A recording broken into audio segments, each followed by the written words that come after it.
Hey guys, Pratima here. So last year's Redmi 9 Prime was a budget phone that we really adored. And a few months ago, the company launched its successor, the Redmi 10 Prime, with a new design, bigger battery and improved cameras. But all these upgrades come at a cost, quite literally. While its predecessor started at 9,999 Indian rupees for the base 464GB variant, Redmi is asking for 12,499 Indian rupees for the Redmi 10 Prime. As a result, this phone is priced dangerously close to the Redmi Note 10s, which automatically raises questions if you should cash in a little extra for a much superior phone overall instead. To answer that question, one of our team members has been using the Redmi 10 Prime for over a month now, so let's begin with its review. Okay, like always, allow me to start with the design first. Here, the company has gone with the Evol-inspired finish that it first introduced in the Note 10 series. However, I am not a fan of this glossy Bifrost blue finish, which catches fingerprints way too easily. Redmi does ship a protective case inside the box, but the one that came with our unit did more harm than good. As you can see, the uneven surface of the case has left white blemishes on the phone. So if you are planning to get the Redmi 10 Prime, I'll highly recommend you go with the Phantom Black or the Astral White variants that have a matte finish instead. But then again, a good third-party case should do the trick anyway. Likewise, weighing 192 grams and measuring 9.6 millimeters thick, it's pretty much in line with what other OEMs are offering in this price range. And thanks to its fairly even weight distribution, you should not have any trouble handling the phone on everyday usage either. Moving on, there's a power button on the right, which also doubles as a fingerprint scanner. And for a budget phone, you will be fairly satisfied with its unlock speed and accuracy. The Redmi 10 Prime is also among the most affordable phones to feature a dedicated stereo speaker setup. However, the output from the top speaker is rather faint and is often overshadowed by the one at the bottom. And I am glad to report to you that there is no issue with the proximity sensor on this phone, unlike the widely reported cases with the Redmi Note 10 series. Over on the front, we're greeted with a 6.5-inch Full HD IPS display protected by Corning's Gorilla Glass 3. Sadly, it's not an AMOLED panel, but it does bring a 90Hz refresh rate, which makes scrolling through the UI a fairly smooth experience. Plus, Redmi says that this screen can toggle between 45 and 90 Hz on its own, and our tests conclude that it dials down to 60 Hz in some native apps like File Manager, Camera, and when streaming videos. But contrary to the company's official claim, I haven't been able to verify if the Redmi 10 Prime ever switches to 45 Hz when viewing static content. It did not work while reading articles on Chrome, viewing images, or even when sitting idly by the home screen. On the other hand, for an LCD screen, the colors and viewing angles are quite good here. I did not have any problem with its brightness as well. As expected, the phone certainly fails to maintain top-notch visibility outdoors, but it still remains usable.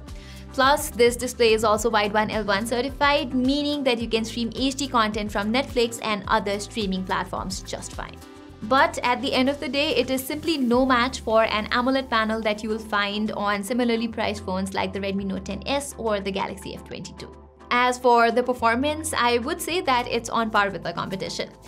Here, the Redmi 10 Prime comes with MediaTek's latest Helio G88 chipset, which might sound like a big upgrade, but compared to its predecessor, the Helio G80 on the Redmi 9 Prime, this only brings a higher clock GPU. Anyway, this chipset is plenty powerful for day-to-day tasks and even some light gaming. Heavy multitasking does take a toll here, resulting in noticeable stutters, but that's not what the Redmi 10 Prime is designed to handle in the first place. Here, Pubg Mobile defaults at balanced graphics and ultra frame rates. Under this, I did not notice a considerable drop in performance, although the phone does get a little warm after a while. Similarly, Call of Duty Mobile is playable at medium graphics and high frame rates. Thankfully, the Redmi 10 Prime even brings 90 FPS gaming in a handful of titles, including Critical Ops, where the smoother gaming experience is quite enjoyable. But unfortunately, there's no dedicated gyroscope here, and its software substitute is not that effective when gaming. On the software front, the Redmi 10 Prime boots on MIUI 12.5 based on Android 11.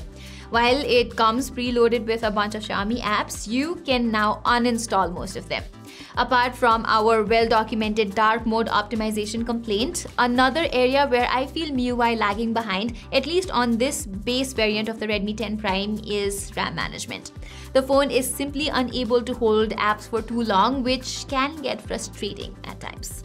As for the optics, the Redmi 10 Prime features a quad camera setup at the back, led by a 50 megapixel primary lens.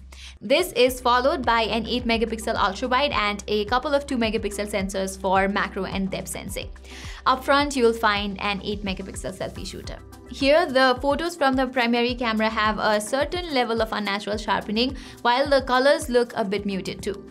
In contrast, images from the ultra-wide-angle sensor come off more lively, but again, they are void of details.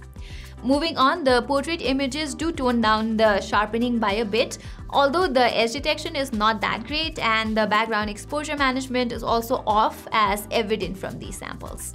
On top of this, its low-light shots are not that exciting either. The details are soft and the overall image looks grainy. Turning on the night mode does not improve things by much either, except for adding brightness to the pictures and trying to maintain exposure. The macro camera, on the other hand, lacks autofocus, and the output from the 2 megapixel sensor is just passable. Nevertheless, selfies from this 8 megapixel front camera come out usable though. But again, edge detection on portrait selfies is not very good. When it comes to videos, the Redmi 10 Prime can only record up to 1080p 30fps videos, and as expected, there is no image stabilization of any sort here, so the footages turn out rather shaky. Now, finally talking about its battery life, I would say that it's quite good. With a massive 6000 mAh battery, it should easily last over a day under normal usage. For fueling it up, Redmi has included a 22.5 watt charger inside the box, even though the phone can only accept 18 watt of power at best. With the included charger, you'll have to wait about 2.5 hours for a full charge. Okay, wrapping up this review, as I said in the beginning, I strongly believe that Redmi has gone a little overboard in terms of pricing of this phone. And looking at the overall value it delivers, the Redmi 10 Prime is hard to recommend. So I'll rather suggest getting the Redmi Note 10s by adding a little extra cash, since it brings a much powerful chipset, an AMOLED display, faster charging, and even better cameras.